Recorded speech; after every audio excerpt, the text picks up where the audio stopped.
Selamat malam, babak baru perlawanan pada aksi terorisme dimulai. Presiden Jokowi menerbitkan peraturan presiden tentang pencegahan dan penanggulangan ekstremisme sebagai pelengkap undang-undang terorisme.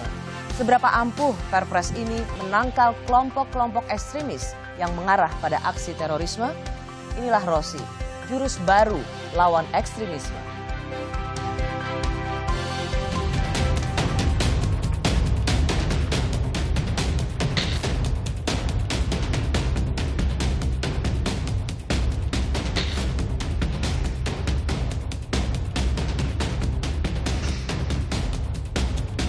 Dalam situasi yang seperti saat ini, maka keterlibatan seluruh masyarakat dalam konteks perpolisian masyarakat ini, mari kita sambut bersama. Negara melindungi segenap bangsa, melindungi seluruh masyarakat Indonesia.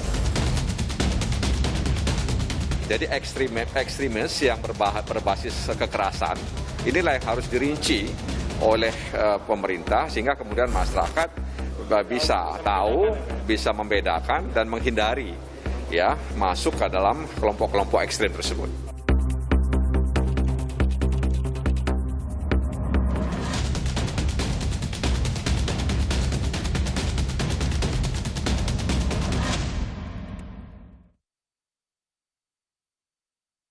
Presiden Jokowi telah menandatangani Perpres nomor 7 tahun 2021 tentang Rencana Aksi Nasional Pencegahan dan Penanggulangan Ekstremisme Berbasis Kekerasan yang mengarah pada terorisme atau disingkat RAN-PE. Aturan ini jadi pijakan bagi lembaga kementerian dan pemerintahan daerah untuk melakukan upaya yang sistematis dan terpadu mencegah tumbuh suburnya ekstremisme yang bisa berujung kekerasan. Aturan ini dibuat untuk menciptakan rasa aman bagi masyarakat dan stabilitas nasional. Namun demikian, aturan ini dinilai sebagian kalangan berpotensi menimbulkan konflik horizontal di masyarakat. Mulai dari definisi ekstremisme yang tidak rinci hingga pelibatan masyarakat untuk melaporkan kalangan yang diduga terlibat dalam kegiatan ekstremisme. Lalu, siapa dan seperti apa mereka yang termasuk dalam golongan ekstremis? Saya mengundang Kepala Badan Nasional Penanggulangan Terorisme atau Kepala BNPT yaitu Komjen Boy Rafli Amar. Lalu kemudian ada anggota Komisi 1 DPR fraksi PKS Sukamta, Muhammad Naruzaman, Komandan Densus 99 Banser, M. Isnur, Kepala Divisi Advokasi YLBHI, dan Iksan Ali Fauzi, Direktur Pusat Paramadina. Selamat malam Bapak-Bapak. Selamat malam. Selamat malam Mbak Rosi. Pak Boy. Selamat Mbak Rosi. Selamat malam. Semoga sehat buat kita semua dan keluarga Anda semua. Amin. Pak Boy, Terima kasih. Saya ingin menerima respons dulu atau mendengar respons dari mereka tentang RAN-PE ini, Rencana Aksi Nasional Penanggulangan Ekstremisme Berbasis Kekerasan. Saya mulai dulu pada Pak Sukamta. Fraksi PKS mempertanyakan Perpres ekstremisme ini. Padahal ini adalah bagian dari turunan Undang-Undang Terorisme. Apa yang menjadi keberatan Anda? Iya, soal pemberantasan terorisme itu sendiri kita sudah sepakat karena memang sudah ada undang-undangnya, dampaknya kepada masyarakat juga kita semua sudah tahu. Cuman kalau kita bicara ekstremisme, ini yang di dalam undang-undang kita ini belum ada hukum positif yang memberikan definisi yang pasti. Nah, sementara di setiap komunitas, apapun background-nya, kita lihat pasti kalau dilihat dari statistik ya, itu ada yang ekstrim low, ada yang ekstrim kenceng gitu. Ada levelnya. Iya, pasti ada gradasi begitu. Baik. Kalau saya mau yang kita ingin sasar ini yang mana? Baik. Kalau misalnya saya ingin persingkat apa yang menjadi keberatan Anda adalah soal definisi ekstremisme. Ya, bagaimana kemudian kita mengidentifikasi mereka yang punya pikiran seperti itu dan yang mampu melakukan aksi terorisme? Ya, memang kita perlu ada yang spesifik. Jangan sampai definisi ini di-extend kepada kalangan yang lebih luas. Ya, supaya ini tidak multitafsir karena pemerintah kali ini kan melibatkan masyarakat awam nih. Ya, sampai ke pelosok-pelosok secara nasional. Kalau definisinya tidak jelas, maka khawatir justru ini akan memicu konflik di masyarakat kita. Akan sampai di situ dulu Pak Sukamta, karena saya ingin mendengar lagi bagaimana reaksi dari mereka yang menjadi narasumber malam hari ini. Saya ke Bung Iksan Ali Fauzi, Direktur Pusat Paramadina. Anda banyak melakukan penelitian soal ini. Bagaimana Anda merespons Perpres RAN PE ini? Kalau kita mungkin boleh memfokuskan dulu soal definisi ekstremisme. Apakah Anda juga sepakat definisi ini terlalu luas? Saya kira yang kesan saya yang pertama adalah ini ambisius sekali, antara lain karena definisinya terlalu vague, saya kira ya, ilusif definisinya, begitu bisa rentan dipakai ke sana kemari.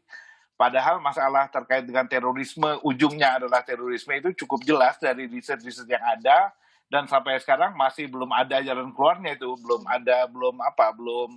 optimal dilakukan. Misalnya soal penjara, overpopulasi, ada radikalisasi justru di penjara, pasca penjara itu bagaimana, deradikalisasi bagaimana dijalankan, tidak ada data mengenai siapa yang memperoleh apa dalam rangka deradikalisasi dan sebagainya. Ada tantangan baru gara-gara ISIS ya, yang membuat misalnya beberapa warga negara Indonesia yang TKI itu terlibat dalam aksi-aksi terorisme, ada keterlibatan perempuan, bahkan keluarga belakangan ini. Jadi masalah-masalah itu sebenarnya cukup jelas kalau ujungnya itu adalah terorisme seperti yang misalnya kita lihat dilakukan oleh seorang ibu dan keluarganya di Surabaya misalnya ya. Nah, masalah-masalah itu kan cukup jelas dan belum tertangani secara memuaskan, saya kira, bahkan ada banyak sekali masalah di sekitar itu. Baik. Nah ini kok mau diperlebar lagi gitu loh masalahnya. Oke.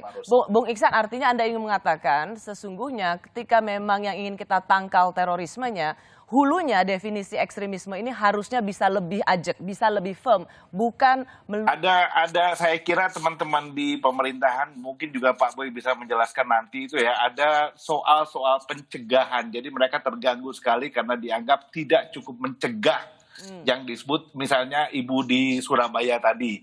Cuma pertanyaannya sejauh mana sih Anda bisa mengerjakan pencegahan terhadap aksi yang begitu radikal, ekstrim, teroristik. Itulah mengapa terorisme is terrorism gitu saya kira. Dan itu harus ditangani khusus. BNPT adalah kantor yang sebenarnya dulu dibangun khusus menangani itu dan sudah punya beberapa pengalaman, pelajaran yang bisa digali sebenarnya. Ya, saya akan kembali ke Bung Iksan setelah ini. Saya ke Muhammad Naruzaman, Bung Zaman, Komandan Densus 99 Banser. Tapi sebelum saya menanyakan respons Anda, sedikit saja Anda menjelaskan dulu Komandan Densus 99 Banser. Ini apa sama tugasnya dengan Densus 88? Enggak lah, jelas beda. Bedanya kalau Densus 88 itu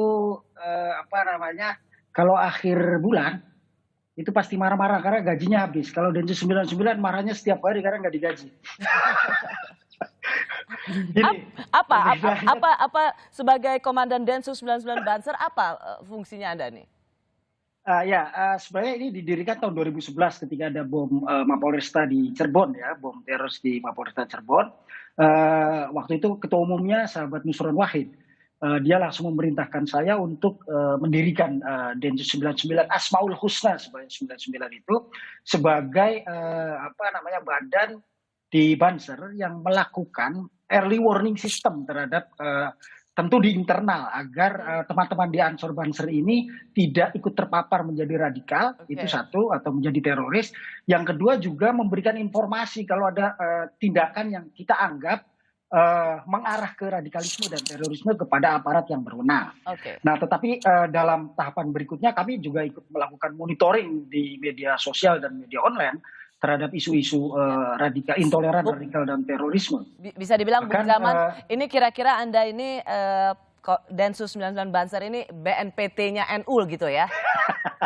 Di Banser lah. Di Banser. Oke. Apa reaksi Anda dengan rencana aksi nasional penanggulangan ekstremisme ini? Kita mungkin fokus dulu pada definisi ekstremisme. Kita dengar tadi Pak Sukamta juga melihat ini sesuatu yang terlalu luas. Bung Iksan juga yang banyak melakukan penelitian tentang radikalisme juga melihat ini delusional. Apa menurut Anda? Menurut saya begini, kalau misalnya definisi ekstremisme ini diganti radikalisme atau radikal, itu menjadi masalah lagi, jadi masalah serius lagi. Ekstremisme itu mungkin sudah menjadi kesepakatan hampir di internasional ya, bahwa itu adalah tindakan kekerasan dengan menggunakan basis ideologi, baik itu agama maupun kepentingan politik lain. Nah, itu ekstrim menurut kami ya. Tetapi pada prinsipnya mau bentuknya radikal, mau ekstremis, kami sebagai masyarakat sipil di Ansor Banser tentu sangat senang dengan rencana aksi ini. Rencana aksi ini. Kenapa? Karena selama ini kami merasa bahwa kami sudah lama melakukan ini di Banser dan Ansor, di basis kami. Anda tidak punya masalah dengan definisi ekstremisme yang dianggap terlalu luas? Kami tidak punya masalah dengan definisi itu. Yang penting bahwa pemerintah negara ini memiliki komitmen untuk menghadapi dan melakukan aksi terhadap kelompok-kelompok ekstrim atau kelompok-kelompok radikal yang ingin merubah negara dalam bentuk lain atau menggunakan kekerasan atas nama agama atau atas nama bentuk apapun untuk melakukan perubahan di negara ini. Bung Zaman, Anda jadi tidak punya masalah dengan definisi ini? Tidak ada masalah. Izinkan saya ke Bung Isnur, Ketua Divisi Advokasi YLBHI. Apa Anda juga punya masalah? Ya.